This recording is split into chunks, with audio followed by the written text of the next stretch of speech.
America के राष्ट्रपति Donald Trump ने साल की शुरुआत के साथ ही दुनिया को फिर उसी अंदाज की याद दिला दी है। धमकी, दबाव और टैरिफ की राजनीति। चाहे ईरान हो, ग्रीनलैंड या फिर पूरा यूरोप, ट्रंप ने एक बार फिर अमेरिकी टैरिफ को हथियार की तरह इस्तेमाल करना शुरू कर दिया है।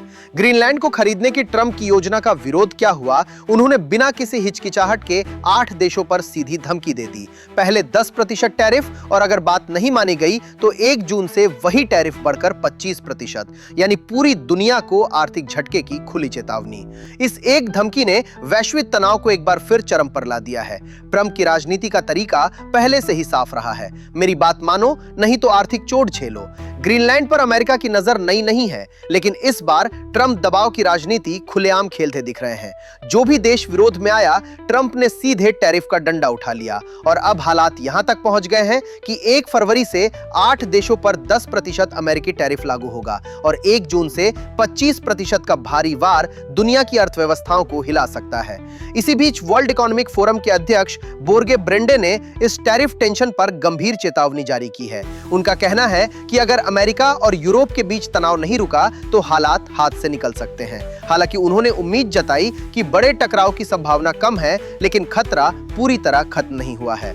यूरोपीय संघ भी पीछे नहीं हटा। उन्होंने अमेरिका के साथ चल रहे ट्रांस अटलांटिक ट्रेड एग्रीमेंट को रोककर स्पष्ट संकेत दे दिया है कि टैरिफ की इस जंग में अब दोनों तरफ से तलवारें खिंच चुकी हैं। ब्रेंडे का कहना है कि नाटो जैसे गठबंधन पहले ही कई मोर्चों पर तनाव से जूझ रहे हैं। दुनिया का 75% व्यापार आज भी WTO के नियमों पर चलता है, लेकिन इसके बावजूद अमेरिका, यूरोप और नाटो के रिश्ते बेहद नाजुक दौर में हैं।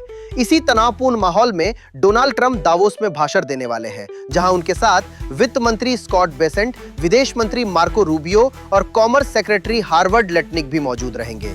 दावोस में कई देशों के राष्ट्रीय सुरक्षा सलाहकारों की बड़ी बैठक होने वाली है और उसमें ग्रीनलैंड का मुद्दा केंद्र में रहेगा। ब्रेंडे का मानना है कि तमाम टकराव के बावजूद अमेरिका और उसके सहयोगी अंत में कोई न कोई रास्ता निकाल लेंगे।